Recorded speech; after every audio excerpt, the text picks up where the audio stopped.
guys, I am Lucky Lucy, and welcome back to my channel. Anyways, so I showed you guys last time the reveal of what my bathroom looks like. I mean, wow, I still love my ceiling, I really do.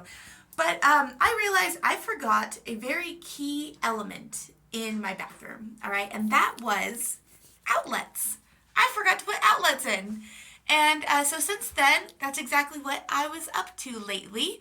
I went ahead and I put an GFI outlet on this side and on that side of my sink.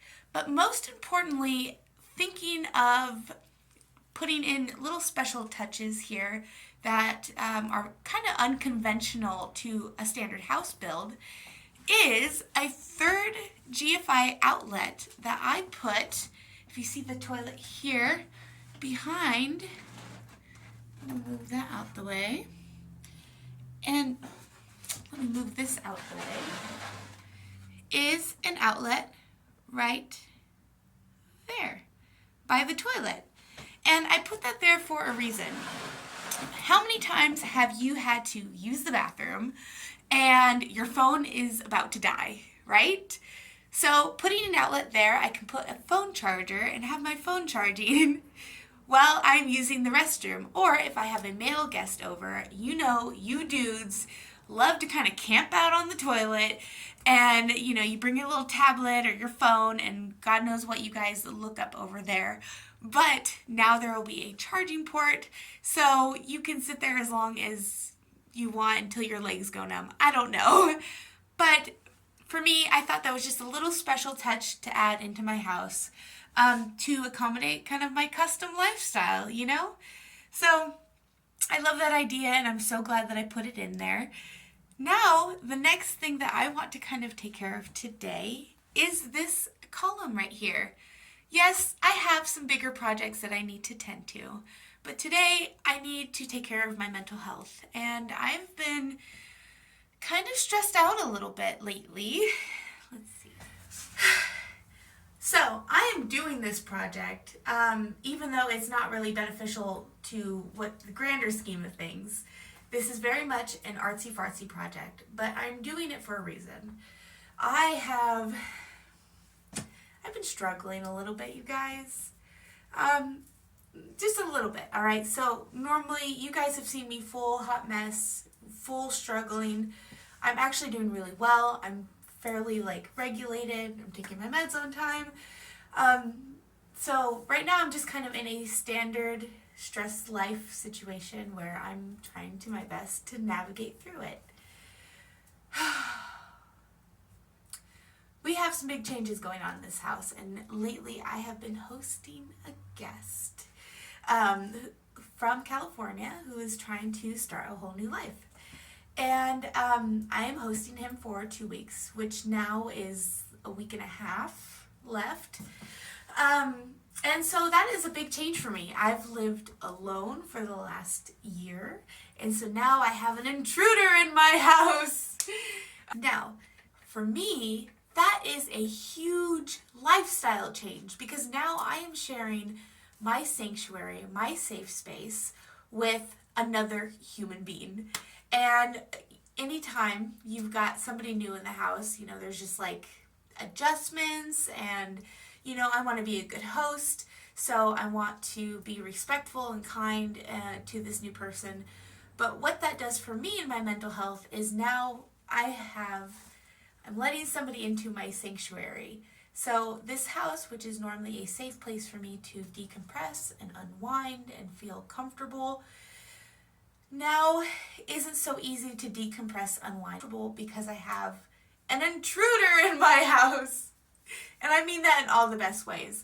But the reason why I am wanting to talk about it is because this is something that is big for me in my life, even if it's just temporary. It's still a lot of adjusting, and how do I find a way to navigate through this without completely spazzing out, without going into a depression, without just again, spazzing out? I don't know. But what I have been doing lately is really digging into my support. I am reaching out to people. I'm doing a lot of talking to my friends and family to kind of help navigate through this new change. It's a lot. But today, this guy is out and about. He has a job interview. He's doing things today, which means I have my home to myself again. And I am utilizing this time to just do something a little artsy-fartsy, a little creative, to be back in my own zone, you know, something that is going to help kind of bring me calmness and happiness, and that isn't so stressful. This is just more of an artsy thing. So, today I am addressing this pole right here. Everybody told me, just block it in, you know, put a little square over it, drywall, call it a day. And I said, no, I want to do something very special with this because it needs to be hidden. It's a sewer pipe, but I don't want it to be obvious with this big old blocky square.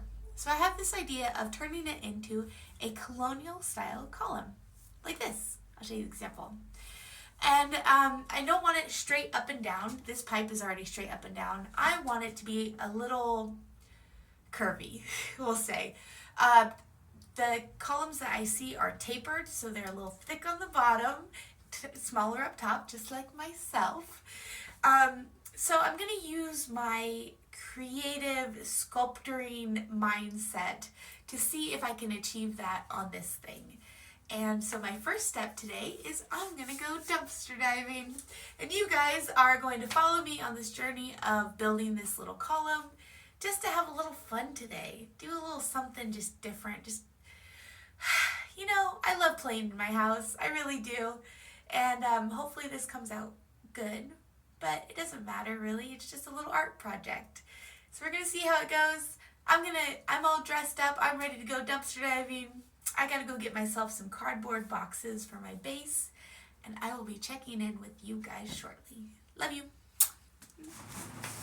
Okay guys, I am back from dumpster diving, and in good time because it just started raining right when I got back home.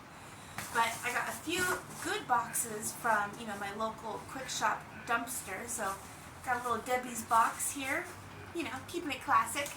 And now I'm just gonna go ahead and start breaking it down. Alright, so I went and cut out the panels that I wanted to use for this project. And the most important part is to cut out panels where the grooves are going the way that, like, long ways. Long ways? It goes long ways. And then the next step is to use my knife, very sharp blade. Don't use a dull one. And you're only cutting like half of the board. You're not cutting all the way through. And you're going along those same grooves that you see in the cardboard. So you just make those notches, and then once you cut all the way across, all the way down and all the way across like this, you can bend the cardboard like this. Let's see if you guys can see it. So kind of bending it.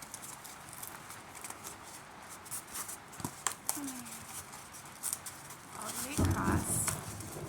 And that way, when I go to wrap it around to build the column, it's going to give that perfect circle instead of it being all boxy, you know? So, then, that way, we can roll it like this. Right? So there you go. There's my column. Okay, so I'm going to do that to all my panels going up, and then I will go ahead and figure out the sizing and the shape to really get that column look. Okay. Let's go. Okay guys, so I went ahead and I taped up all those sections together, and then I wrapped them around that pillar, or that post, pipe. I wrapped it on the pipe, and then I overlapped on the top and left the bottom, so now it's like perfectly tapered. So as you can tell here, this is the seam of where I kind of overlapped everything.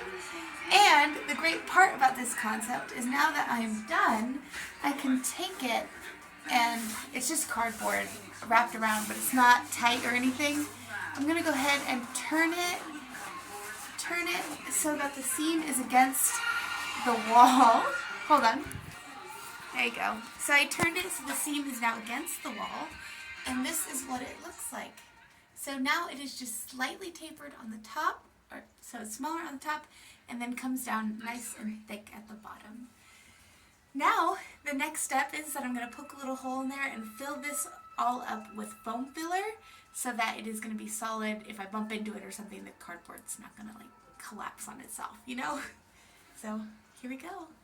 Hey guys! Okay, so I am working on the column, and I went ahead and go ahead and constructed it the way that I wanted to.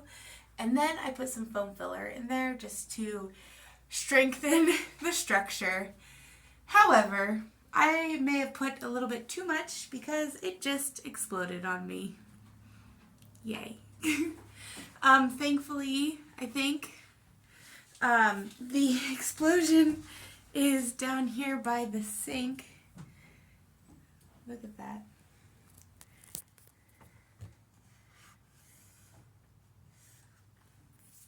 Yeah. So, I don't really know what to do about it. It's towards the base, so I think I'm just gonna let it, like, not touch it, because you don't want to touch foam filler while it's still wet. I think I'm just gonna let it do its thing and expand, and then when everything is done and hardened, then I'll go in and clean that up right there. Because, yeah. But thankfully, it's only on the bottom part, and it's where I wanted the widest point to be. So it's not that terrible. It's just a little messy. So I'll keep you guys posted. Okay, guys, so I waited overnight, like I said, to see what the full extent of the damage of the burst was. And this is it. That's a lot. But at least it's now hardened, so I can go back in and like clean all this up, cut it all out. And I was worried about it sticking to the side of my sink, but it seems like these little pieces here, they're kind of scraping off pretty easy, so I'll be able to get that cleaned up with minimal damage. But other than that, the rest of the pillar, that foam worked perfect. It is solid. It is now officially insulated, and I really liked the way that it came out. It's nice and thick at the bottom, but it does taper upwards. Let me see. Ta-da! So, that's going to be it for this video today, but keep following me for more to see the progress of how this turns out. Again, you guys know I'm kind of winging this project, but I'm having so much fun doing it, even with a little oopsie daisies. It's fine. It'll be fine. So don't forget to like, subscribe. What else? Oh, also in the description, I have my Amazon wish list for those who want to help out. As far as the progress of this house, I think there's also a Cash App. And I also added a new link, because girl is still looking for a job where I can definitely help out in this community, and I figured, why not throw out the link to my resume? You guys can take a look, and if you guys have any idea of any place that can find me useful as a useful resource in this community, please reach out. I am serious about this. Actions speak louder than words, and here I am, still doing the damn thing. So, I love you guys. Always find your support, please. Because without that, you know, it makes life like 10 times harder, or 100 times harder. But with good support comes good progress and wonderful, beautiful success. So I love you guys, and see you in the next video.